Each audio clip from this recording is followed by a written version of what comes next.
Blížia sa narodeniny vášho dieťaťa a vy začínate rozmýšľať, no, pred rokom akú sme mali party, aká bola téma, kde sme ju organizovali a čo tento rok, čo nové vymyslíme, ako to celé zorganizujeme. Rodičia už nevedia, čo by od radosti v dnešnej dobe, čo sa nových oslav týka. Poviem tak, ako je, lebo niektorí to riadne hrotíte. A síce vytvárate možno krásne instagramové príspevky, ale kde je tam to dieťa? Ja viem, že sa tvárime, že to robíme pre to dieťa. Čo budujeme v tom dieťati, keď mu zorganizujeme perfektnú narodeninovú oslavu, kde je skákací hrad, kde je, ja neviem, nejaký človek, čo nafúkuje veľké bubliny.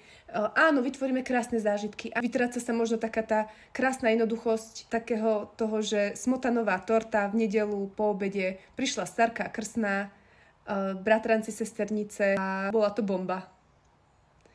Samozrejme, že treba využiť to, čo dnešná doba ponúka a sú krásne priestory, kde vieme zorganizovať narodeninové oslavy. Ale čo tak začleniť do toho procesu samotné dieťa? Aby on nebol len vlastne nejakým pozorovateľom toho celého, ale aby on bol tým tvoriteľom. Čo tým myslím? A nápad je znova z tejto úžasnej knihy How to Raise Happy and Successful Children. Sadnime si s dieťaťom a povedzme si, tak, o mesiac máš narodeniny. Chceli by sme zorganizovať narodeninovú oslavu, ale chceme vedieť od teba. Ty si tvorca. Máme na to takýto budget.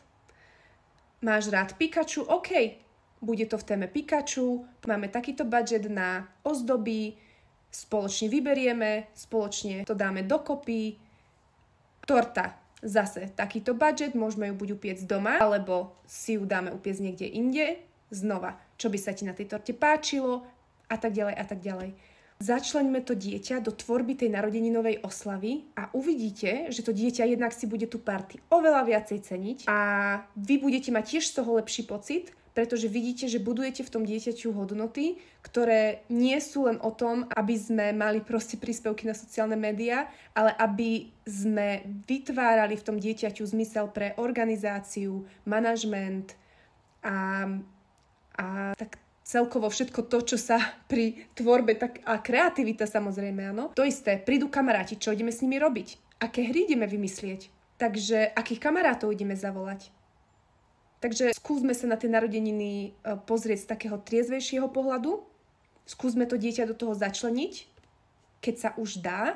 Uvedomme si, že tie deti naozaj majú úžasnú schopnosť tvoriť, vyjadriť sa. Už úplne v rannom veku, to vidím predškoláci, by už vedeli takúto party takto zorganizovať, keby mali dopriatý ten priestor to spraviť.